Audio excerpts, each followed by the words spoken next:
জাকির নায়েক কোন আলেম হলো? 2008 থেকে জাকির নায়েক এই মাযহাব ও আহলুস সুন্নাহ ওয়াল জামাতের বিরুদ্ধে ফতোয়া দেওয়া শুরু করলেন। তখন থেকে আর তাকে সমর্থন করার সুযোগ আমাদের নাই। এটা না করে তিনি ফতোয়াবাজি না করে যদি শুধু ইসলামের দাওয়াত দিয়ে যেতেন, সারা দুনিয়ায় মুসলমানদের হিরো হয়ে যেতেন। তুমি জাকির নায়েককে চেনো না, কিন্তু নরেন্দ্র মোদী জাকির নায়েককে চেনে। শত্রু ইসলামের শত্রু জাকির নায়েককে চেনে। এগুলো খুব খারাপ অভ্যাস, আরেকজনকে কাফের বলা, মুশরিক বলা। আপনি যদি কাউরে কাফের বলেন, সে যদি কাফের না হয় আপনি নিজেই কাফের হয়ে যাবেন। ভারতের বুকে ডক্টর জাকির নায়েক কি সুন্দর করে বলে, কথার মধ্যে কোনো উত্তাপ নাই, গাল নাই, গর্জন নাই, তর্জন নাই, কোনো গ্ল্যামার ছাড়া, কোনো বিজ্ঞাপন ছাড়া একটা টেলিভিশন চলে একটা ব্যক্তি দিয়া, যার দর্শক সংখ্যা কোটি কোটি। মক্কা মদিনা সহ অন্যান্য আরব দেশগুলো ডক্টর জাকির নায়েকের গুণগান গাচ্ছে এবং বিভিন্ন ধরনের পুরস্কার দিয়েছেন। কিন্তু আমাদের দেশের কিছু হুজুররা বলেন ডক্টর জাকির নায়েক টাই পরে তাকে ইহুদিদের দালাল বলছে। এটা কি ঠিক? এই প্রশ্ন অনেক ওল্ড, এটা আপডেট প্রশ্ন না। কারণ হলো আমাদের দেশের হুজুরদেরও ম্যাক্সিমাম এখন ডক্টর জাকির নায়েককে সমর্থন করে। প্রথম একটু অনেক আলেমোলামারা একটু শক্ত করে বলছেন, কিন্তু সম্প্রতি আমাদের দেশে আলেমোলামারাও ডক্টর জাকির নায়েকের প্রশংসা করছেন, কারণ তিনি অমুসলিমদের মধ্যে ইসলামের সৌন্দর্যগুলোকে চমৎকারভাবে তুলে ধরছেন। বাকি তিনি মানুষ, তিনি কোনো ফেরেশতা না। আমাদের যেরকম ভুল হইতে পারে তারও এরকম ভুল হইতে পারে। এদেশে বা এই পৃথিবীতে কত হাজার কত লক্ষ ডাক্তার আছে, উনি কিন্তু ডাক্তার পেশাগতভাবে একজন চিকিৎসক। চিকিৎসকরা শুধু চিকিৎসাই করে, কিন্তু কোরআন হাদিস পড়ে, বাইবেল, গীতা, বিভিন্ন ধর্মের বই পুস্তক পড়ে ইসলাম ধর্মকে শ্রেষ্ঠ ধর্ম প্রমাণ করার জন্য একজন ডাক্তারই সবচেয়ে বেশি অগ্রগামী হয়ে গেছেন। তিনি হলেন ডাক্তার জাকির নায়েক। একটা ভালো কাজে আগায় গেছে, তাকে বাহবা দেওয়া উচিত, নাকি আরো পিছিয়ে টেনে দেওয়া উচিত? একটা ভালো কাজ করলে তাকে আরো বাহবা দেওয়া উচিত না?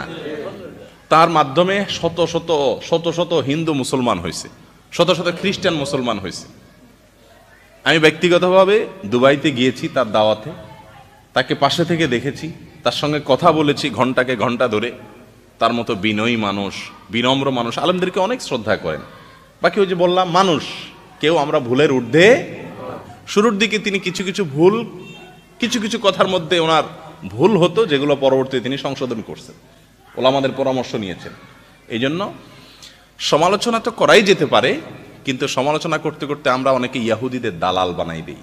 এটা যে কত জঘন্য অপরাধ! একজন মুসলমানকে আপনি ইয়াহুদিদের দালাল বলা, এটা কবিরা গুনাহ। কিন্তু কবিরা গুনাহ অনেক হুজুররাও আমরা করতেছি। আল্লাহ তাআলা আমাদেরকে বুঝার তৌফিক দান করুন। টাই পরার যে বিষয়টা, ওনাকে সরাসরি আমরা জিজ্ঞাসা করছি টাই পরার বিষয়ে দুবাইতে।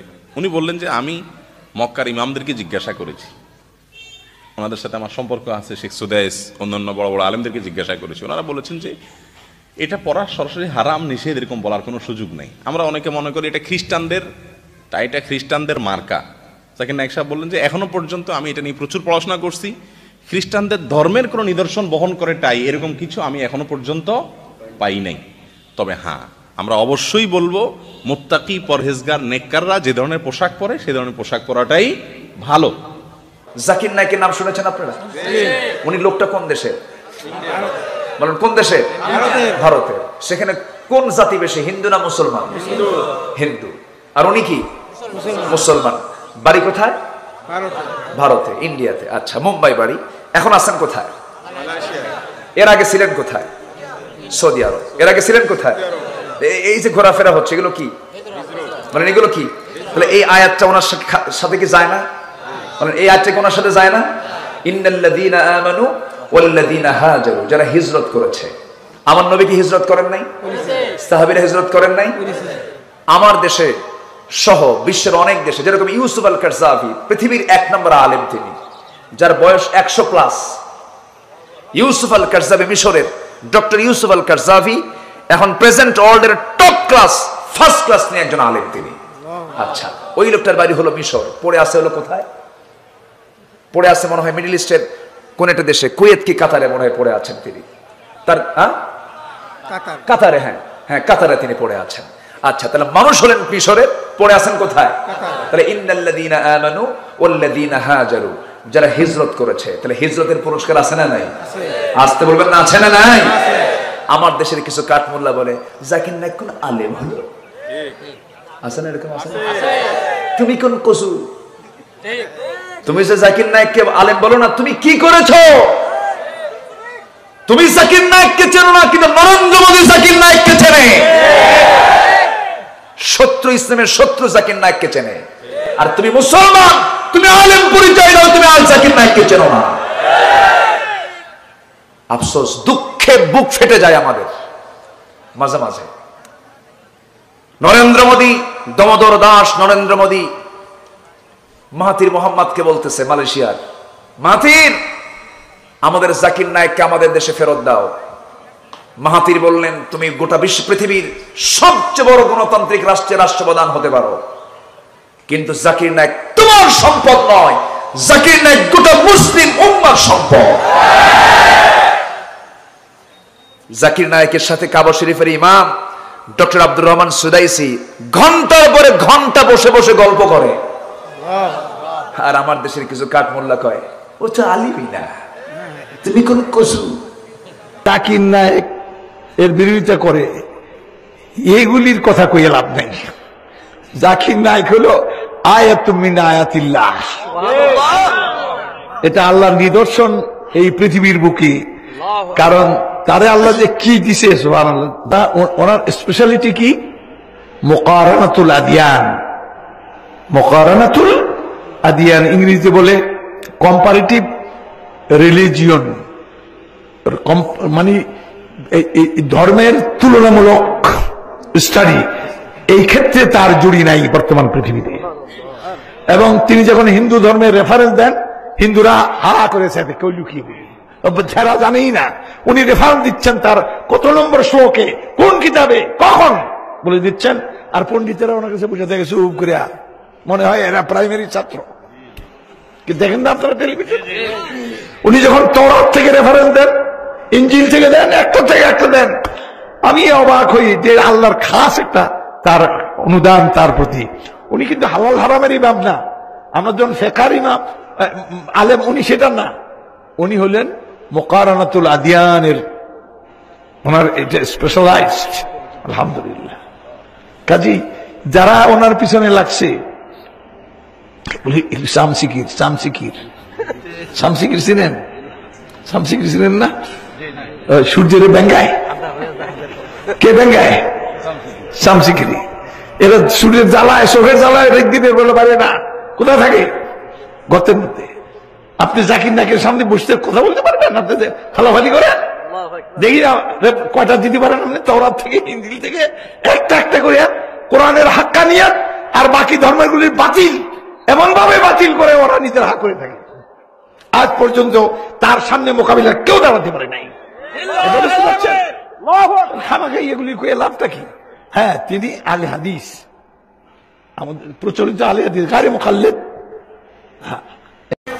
কোন এক বক্তার নাম এখানে নিয়েছে, এমন এক বক্তা ওরে চিনে না 100% মানুষ, 3% মানুষ বাংলাদেশে চিনে। আমি নাম নিলে তুই জিরো হিরো হবে, তুই চালাকিটা করো কেন? এই বক্তার নাম হিডেন রাখো। এই বক্তা বলেছে জাকির নায়েকের ভুল তিনি খুঁজে পায় না।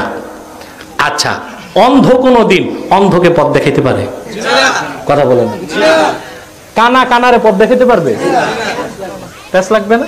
কথা বলে না। দেখেন না কানারা গীত গায় আর একসাথে চলে, লাঠি একটা সামনে মরে মুখ করতে, দেখেন নাই? তো জাকির নায়েক কি ভুল করছে এটা ধরার জন্য তো ওই রকম আলেম লাগবে। জাকির নায়েক তো এই বক্তার মতো যেন তেন লোক না, অনেক পড়াশোনা আছে তার। অনেক পড়াশোনার পরও কিছু ক্ষেত্রে তার ভুল আছে। 2007 সাল পর্যন্ত doctor Zakir Naik comparative religion, তুলনামূলক ধর্মতত্ত্বের উপর কাজ করেছে। অন্য সব ধর্মের অসারতা প্রমাণ করে ইসলামের মহাসত্যতাকে তুলে ধরেছেন। পৃথিবীতে হাজার হাজার মানুষ মুসলমান হয়েছে, কিন্তু 2007 সালের পরে তার এই চ্যানেল চালানো সম্ভব হয় নাই। পিস টিভি তখন দুবাই ভিত্তিক সালাফি সংস্থা তাকে অফার করলো যে আপনার চ্যানেল চালাতে টাকা লাগবে, সমস্ত টাকা আমরা দিব আপনাকে। তারা প্যাট্রোনাইজ করলো তাকে। আর শর্ত দিল যে আপনি তুলনামূলক ধর্মতত্ত্বের সাথে আমাদের লামাযহাবী মতবাদকে ছড়াবেন। 2008 থেকে জাকির নায়েক এই মাযহাব ও আহলুস সুন্নাহ ওয়াল জামাতের বিরুদ্ধে ফতোয়া দেওয়া শুরু করলেন। তখন থেকে আর তাকে সমর্থন করার সুযোগ আমাদের নাই। এটা না করে, তিনি ফতোয়াবাজি না করে যদি শুধু ইসলামের দাওয়াত দিয়ে যেতেন, সারা দুনিয়ায় মুসলমানদের হিরো হয়ে যেতেন। কিন্তু কুখ্যাত লামাযহাবীরা এইরকম একটি অ্যাসেটকে, পৃথিবীর এত বড় একটা ইন্টেলেকচুয়াল পারসনকে, তার ইমেজ, তার সম্মানকে ধুলার সাথে মিশিয়ে দিয়েছে। এখন জাকির নায়েকের পক্ষে কথা বলার কোনো সুযোগ আমাদের নাই। সে লামাযহাবীদের উস্কানিতে অনেক বড় বড় ভুল করেছে, মাযহাবকে অস্বীকার করেছে, আমার নূর নবী মুহাম্মদ সাল্লাল্লাহু আলাইহি ওয়াসাল্লামের ওসিলাকে অস্বীকার করেছে, শাফাআতকে অস্বীকার করেছে, নামাজের পর মুনাজাতকে বলেছে একটা ফালতু কাজ। উনি তো কোরআন হাদিস পড়ে নাই, উনি তুলনামূলক ধর্মতত্ত্ব পড়ছেন, তার অতটুকুই থাকা দরকার ছিল। ফতোয়া দেওয়া মুফতির কাজ, ফকিহের কাজ, এই কাজে তার না আসাটাই উচিত ছিল, ঠিক কিনা? প্রশ্ন করেছে জাকির নায়েক সম্পর্কে জানতে চাই। তো বছর ধরে উনি আলোচনা করে এখনো জানেন না আমরা সম্পর্কে। কিছু কিছু আলেম ডাক্তার জাকির নায়েককে কাফের এবং ইহুদিদের দালাল বলে। মাশাআল্লাহ, এই কিলাকিলি বাংলাদেশ থেকে যাবে না আর। এগুলো খুব খারাপ অভ্যাস, আরেকজনকে কাফের বলা, মুশরিক বলা। আপনি যদি কাউরে কাফের বলেন, সে যদি কাফের না হয় আপনি নিজেই কাফের হয়ে যাবেন। ফতোয়া দেয় তুই কাফের, তুই কাফের, তোর নানা কাফের, তোর পীর সাহেব কাফের, তোর এই কাফের পীর সাহেব মারা গেলে যেখানে কবর দিবে, ওই কবরের উপরে যে ঘাস জন্মাবে, ওই ঘাস যে গরু খাবে, ওই গরুর যে দুধ খাবে, ও কাফের। আছে না এরকম ফতোয়া? জাকির নায়েক হচ্ছে কম্পারেটিভ রিলিজিয়ান, তুলনামূলক ধর্মতত্ত্বের একজন পণ্ডিত ব্যক্তি। তার কথা শুনে অনেক হিন্দু, বৌদ্ধ, খ্রিস্টান, হাজার হাজার অমুসলিমরা কালেমার বাণী শুনতে পেরেছে, আলোর দিশা পেয়েছে, ঠিক কিনা? হাজার হাজার লোককে মুসলমান বানাইছে উনি। আপনি বানাইছেন কয়জন রে? যে উনারে কাফের ফতোয়া দিল, উনার হাতে শাহাদা বাক্য পাঠ করেছে কয়জন? আর জাকির নায়েকের হাতে হাত রেখে হাজার হাজার লোক কালিমা পড়েছে। অনেক বিষয় আছে যেগুলো অনেকে এইভাবে উপস্থাপন করতে পারে নাই। সমসাময়িক বিষয়, কম্পারেটিভ বিষয়, আধুনিক বিষয়, এগুলো উনি কোরআন এবং বিজ্ঞানের আলোকে মানুষের কাছে বুঝিয়েছে। অস্ট্রেলিয়াতে যে, ইংল্যান্ডে যে, আমেরিকাতে যে আপনি কথা বলতে পারবেন, দাওয়াতি কাজ পৌঁছাতে পারবেন, উনি পারছে। যেটা আমরা পারি না এটা উনি পারছে, এই জন্য সহ্য হয় নাই আমাদের। এই দেশের জাতীয় খেলার নাম কি জানেন? হাডুডু। টাইনে আপনারা নিচে নিয়ে আসবে। এই দেশে কেউ আগাইতে চাইলে আরে উঠতে দেওয়া যায় না, কেউ উঠতে চাইলে ওরা টাইনে নামায়। কারণ জাতীয় খেলা হাডুডু। হাডুডুর নিয়ম হচ্ছে একজন সামনে যাবে আর সবাই ওর ঠ্যাং ধরে টানবে। কথা বলেন? এই জন্য এগুলো বাদ দেন। ইসলামের মধ্যে, মুসলমানদের ভ্রাতৃত্বের মধ্যে ফাটল তৈরি না করে ঐক্য প্রতিষ্ঠা করেন। জাকির নায়েকের সব কথাই যে আপনারে মানতে হবে এটা তো উনিও বলে নাই। ওনার দেয়া কোনো মাসআলা, লিগ্যাল অপিনিয়ন আপনার কাছে যদি ইসলাম সম্মত মনে না হয় বা শক্তিশালী মনে না হয় বা আপনার ভালো না লাগে, যে আলেমের কথা ভালো লাগে কোরআন সুন্নাহর আলোকে আপনি মানেন, কিন্তু ওনার অবদানকে অস্বীকার করার সুযোগ আছে? গোটা বিশ্বব্যাপী ওনার জয়গান। আপনি সূর্যরে ভেটকি মারলে আপনি সূর্যের কিছুই করতে পারবেন না। আপনার ভেটকি আপনার মুখের উপরেই থাকবে, চিল্লায় বলেন ঠিক কি না? গোটা বিশ্বব্যাপী আল্লাহ ওনার সম্মান মর্যাদা দিয়েছে, আপনি কি করবেন? আল্লাহ জাকির নায়েকের হায়াত দারাজ করে দাও, তার স্মৃতিশক্তি আরো বাড়ায় নাও।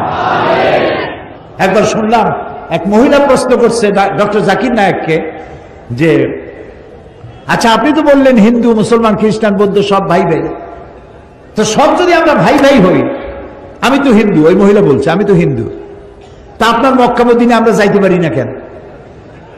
এটা কঠিন প্রশ্ন। আমি চিন্তা করলাম কি জবাব দেয়। আমার কাছেও জবাব আছে, কিন্তু উনি কি বলেন সেটা শোনা দরকার। উনি জবাব দিলেন, বোন আপনার বাড়ি কই? কই তো ইন্ডিয়ায়। জন্মস্থান কোথায়? এখানে। আমার জন্মস্থান এখানে।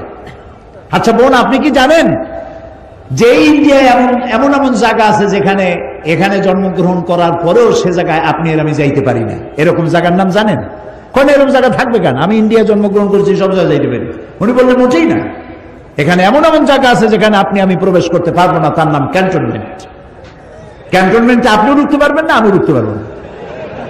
ক্যান্টনমেন্টে ঢুকবে যারা নিরাপত্তার দায়িত্বে, দেশ রক্ষার দায়িত্বে যারা আছে, যে কোনো মুহূর্তে ডাক দিয়ে পড়ে জান দেওয়ার জন্য, রক্ত দেওয়ার জন্য, জীবন দেওয়ার জন্য ঝাঁপায় পড়বে, সেসব সেনাবাহিনীর জন্যই ক্যান্টনমেন্ট তৈরি করা হবে।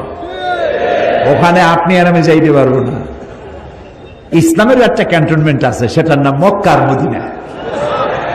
ওইখানে ওই সব লোকেরাই যেতে পারে যারা আল্লাহর জন্য জান দিতে পারে, মাল দিতে পারে, রক্ত দিতে পারে। প্রিয় বোন, আপনিও যেতে পারবেন। আপনার পাসপোর্টে একটা ভিসা লাগান, ভিসার নাম লা ইলাহা ইল্লাল্লাহ মুহাম্মাদুর রাসূলুল্লাহ। কালকে আপনি মক্কা মদিনা চলে যান। কি সুন্দর জবাব! আমার খালি দোয়াই আসলো যে আল্লাহ তাআলা কি ব্রেন তুমি তাকে দিয়েছো, সুবহানাল্লাহ।